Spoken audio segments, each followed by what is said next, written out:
Heeramandi web সিরিজের আলমজেবকে কেমন লেগেছে আপনাদের?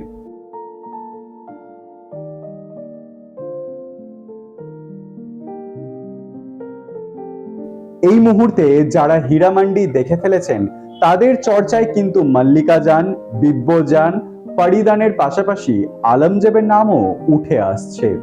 কারণ এর আগে তাকে কোনো সিনেমা বা ওয়েব সিরিজে তো দেখা যায়নি, অথচ সঞ্জয় লীলা বানসালির মতো বড় পরিচালকের প্রথম ওয়েব সিরিজে অন্যতম গুরুত্বপূর্ণ ভূমিকায় তাকে দেখা গেল।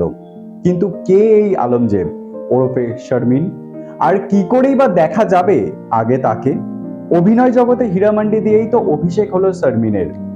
অভিনয় জগতে প্রবেশ করেই মনীষা কৈরালা, সোনাক্ষী সিনহা, অদিতি রাও হায়দ্রির মতো তাবড় তাবড় অভিনেত্রীদের সঙ্গে স্ক্রিন শেয়ারও করে ফেললেন।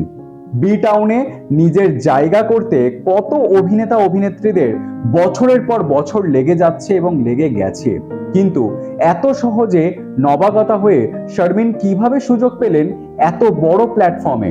নিশ্চয়ই এই প্রশ্ন আপনার মনে উঠছে।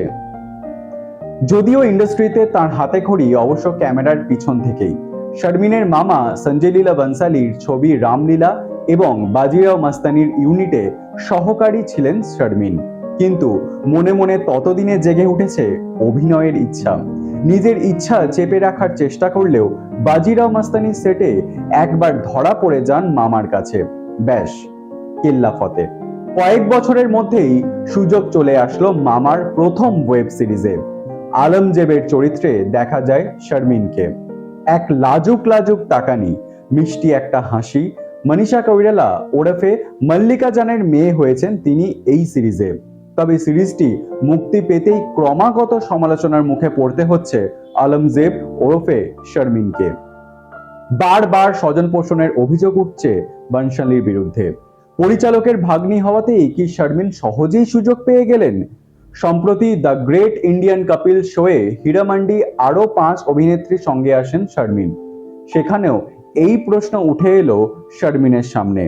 কপিল তাকে সরাসরি বলে বসেন, মামা এত বড় পরিচালক, তাই খুব সহজেই শারমিন সুযোগ পেয়ে গিয়েছেন। কপিলের এই মন্তব্যে আপত্তি জানিয়ে শারমিন বলেন, একেবারেই না। 16 বার অডিশন দিতে হয়েছে, তারপর ডাক পেয়েছি। প্রায় 1 বছর ধরে নিজেকে তৈরি করেছি। সত্যিই তো, বিখ্যাত পরিচালক যদি মামা হন, তার ভাগ্নি হওয়ার সমস্যা কিন্তু কম নয়। প্রতি মুহূর্তে তুলনা প্রমাণ করে যেতে হবে নিজের যোগ্যতা।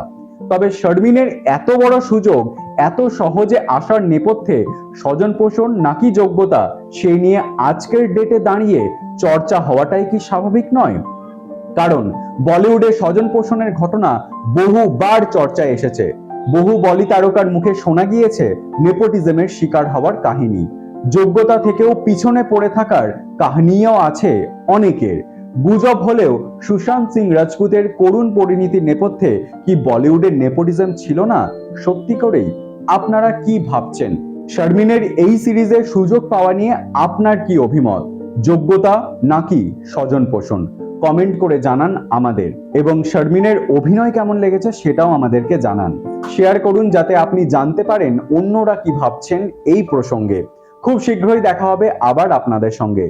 যাওয়ার আগে এরকম টক ঝাল মিষ্টি বিনোদনের আরো খবরের জন্য এখনই সাবস্ক্রাইব করুন নিউজ AI 24x7।